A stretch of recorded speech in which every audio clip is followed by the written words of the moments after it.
Hello दोस्तों, नमस्कार। तो आज हम बात करेंगे टिश्यू कल्चर के ऊपर, जो शुगर टेक फर्स्ट ईयर में पढ़ाया जाता है। एग्रीकल्चर के अंदर में आता है टिश्यू कल्चर। टिश्यू कल्चर एक गन्ना उगाने की प्रक्रिया है, जिससे कि गन्ने की उत्पादन ज़्यादा होती है। टिश्यू कल्चर में एक गन्ना लेते हैं। गन्ने के जो बीच का जो भाग होता है, गांठ होता है, जहाँ पर आँखें होती हैं, वहाँ से उसके एक एक परत को निकालते जाते हैं।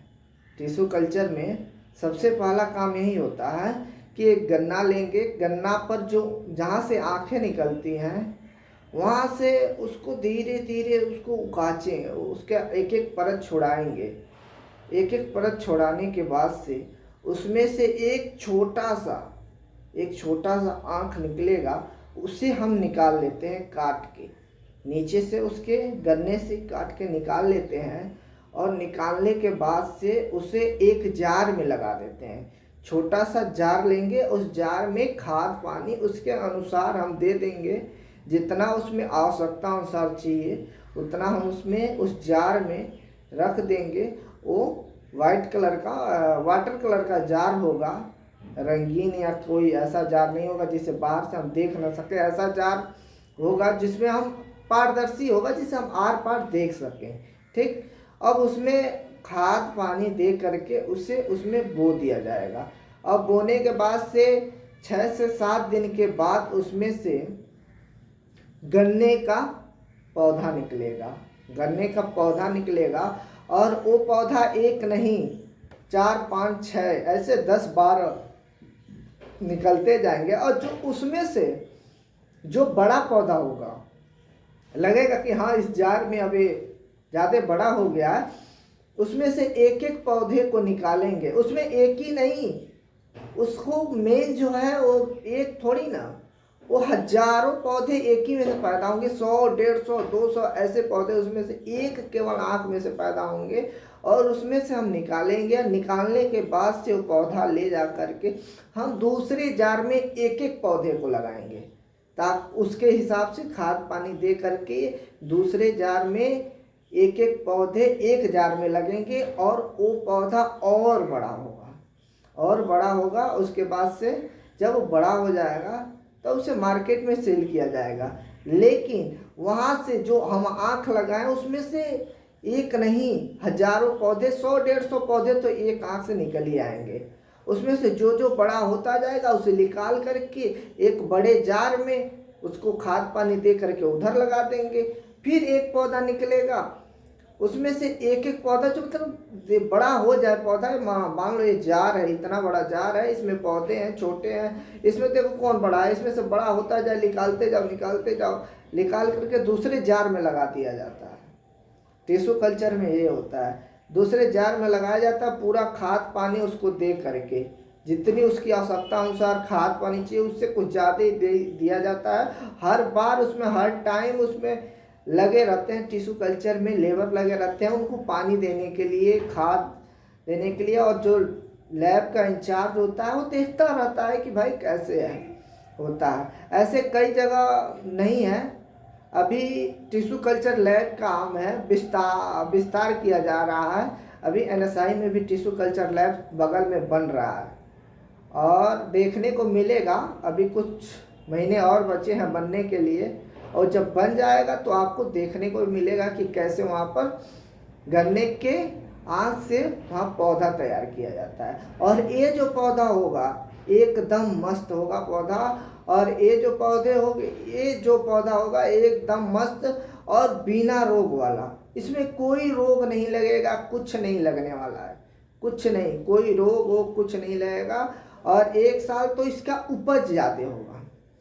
पहले साल जब टिश्यू कल्चर लैब से तैयार हो जाएगा जार से, उसके बाद से मार्केट में सेल की जाएगी। सेल करने के बाद से किसान ले जाकर लगाएगा। किसान ले जाकर लगाने के बाद से अगर उसका वो जितना लगाएगा, इसका मेंटेनेंस बहुत ज़्यादा आएगा, क्योंकि इसको खाद पानी उसी के अनुसार देना पड़ेगा।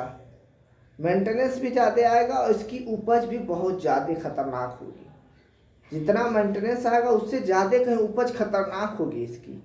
और पहले साल में जो इस गन्ने की रिकवरी होगी वो कम होती है। पहले साल इस गन्ने की रिकवरी कम होती है। इस गन्ने को आप 2 से 3 बार बो सकते हैं। जैसे कि हम गन्ने का क्या करते हैं, गन्ना लेते हैं, उसको काटते हैं आँख के साइड से, आँख के कुछ 4-5 इंच आगे काटेंगे और बीच में उसको लगा देंगे। तो वैसे ही उसको भी दूसरे साल से, पहले साल तो टिश्यू कल्चर लैब का पौधा ले जाके गन्ने का लगाओ, और जब वो हो जाए, जब टिश्यू कल्चर लैब का पौधा जब बड़ा हो जाए, पक जाए, ऐसे जब इसे फैक्ट्री में ले जाओगे तो इसकी रिकवरी कम आएगी, लेकिन यील्ड ज़्यादा होगा। जो गन्ना होगा यील्ड ज़्यादा होगा, लेकिन रिकवरी कम होगी। इससे किसानों को फायदा होगा, लेकिन फैक्ट्रियों को पहले साल थोड़ा सा नुकसान सहना पड़ सकता है, क्योंकि इसमें रिकवरी कम आएगी। फिर वही यील्ड किसान भाई रख लेते हैं कि हम अगले साल इसी की बुआई करेंगे। तो वो यील्ड जो किसान भाई टिश्यू कल्चर लैब के पौधे से जो यील्ड बना है, उसमें ना तो कोई बीमारी है ना कुछ है, उसे रटून के जैसे काट के फिर से खेत में लगा देंगे, बुआई कर देंगे अगले साल, अब फिर उसको खाद बीज देंगे, तो उसे न आंधी भी खराब कर पाएगी, न बारिश कितना भी आए कुछ कर पाएगा, कुछ नहीं। आंधी पानी बारिश कुछ उसका कुछ बिगाड़ नहीं पाएगा, और वो सबसे अच्छा यील्ड होगा और सबसे मजबूत यील्ड होगा, सबसे मजबूत गन्ना होगा।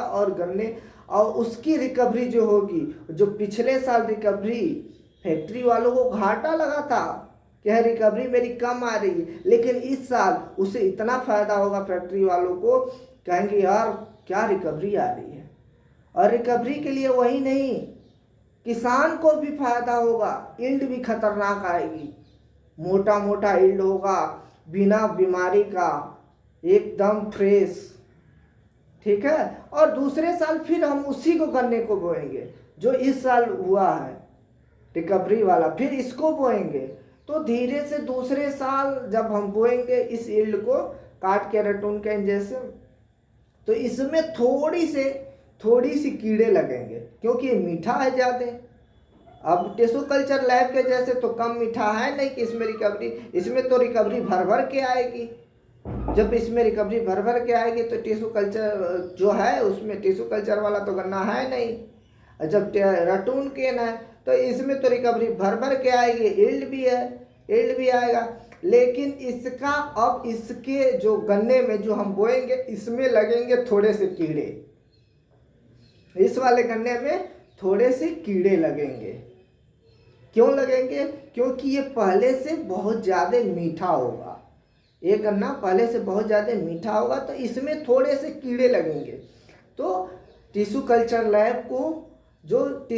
लैब का जो गन्ना है उसे एक बार बोइए, फिर उसे दूसरी बार उसी जो गन्ना पैदा हुआ फिर उसको बोइए रटून के इनके जैसे काट करके, फिर तीसरी बार रटून के इनके जैसे काट कर बोइए।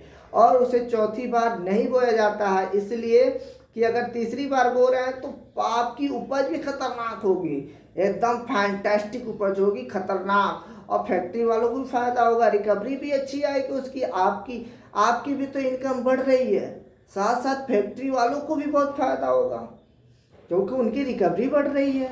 उसमें गन्ना तो उसमें तो जो है सब बहुत खतरनाक होगा, रिकवरी शुगर की परसेंटेज ज़्यादा होगी।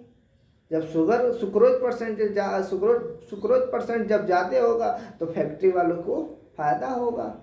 और उसे अगर चौथे साल बो दिए तो भाई उसमें तो कीड़े लगने ही हैं, पक्का है।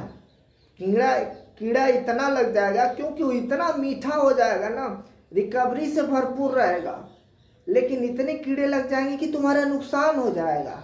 उससे अच्छा है फिर 3 साल बो लिए, उसको फिर बंद कर दो, उसे पूरा फैक्ट्री में ले जाकर दे दो, गन्ना ख़त्म कर दो, फिर टिश्यू कल्चर लैब से नया पौधा लाओ। और टिश्यू कल्चर लैब क्या करती है, सेम वैसे ही हर बार वैसे ही करेगी, आँख निकालेगी, हर बार वैसे जार में रखेगी, खाद पानी देगी और उसमें से पौधा तैयार करेगी। अभी 2-3 जगह इंडिया में, मतलब 2-3 जगह टिश्यू कल्चर लैब हैं जहाँ से किसान भाई गन्ना लेते भी हैं, उनको उनका उपज भी ज़्यादा होता है। लेकिन एक चीज़ है, टिश्यू कल्चर लैब से अगर आप गन्ना का पौधा ले रहे हैं, ले जाकर लगा रहे हैं, तो नुकसान थोड़ा सा फैक्ट्री वालों को होगा, लेकिन किसान को नुकसान कतई नहीं हो सकता है, क्योंकि उसकी ईल्ड इतनी मजबूत होगी, इतनी ईल्ड इतनी वजनदार होगी कि अब वही जानते हैं। उन लोगों को जो है मतलब अच्छे से खाद पानी दे दो तो इतना खतरनाक ईल्ड होगा। जैसे कि एक बच्चा है, उसे खूब ज़्यादा खिलाओ पिलाओ, अच्छे से डाइजेशन सिस्टम उसका अच्छा हो, अच्छा खिलाओ पिलाओ, पहले से डाइजेशन सिस्टम अच्छा हो और अच्छा खिला रहे पिला रहे, काजू किशमिश खूब खिला रहे यार, तो मोटा तो होगा ही। वैसे इससे वो भी है गन्ना, उसे भी खूब अच्छा दे रहे हो, अच्छे टाइम टाइम से पानी दे रहे हो, खाद दे रहे हो, सब गुड़ाई निराई गुड़ाई सब कर रहे हो, तो वो भी गन्ना मजबूत होगा और किसानों के लिए फायदेमंद होगा। सबसे ज़्यादा फायदेमंद होगा तो किसानों के लिए होगा। समझ रहे हैं? तो टिश्यू कल्चर लैब आपका यही है कि वो एक आंख से हजारों पौधे बनाती है और किसानों में बांटती है। ठीक है, धन्यवाद, जय हिंद।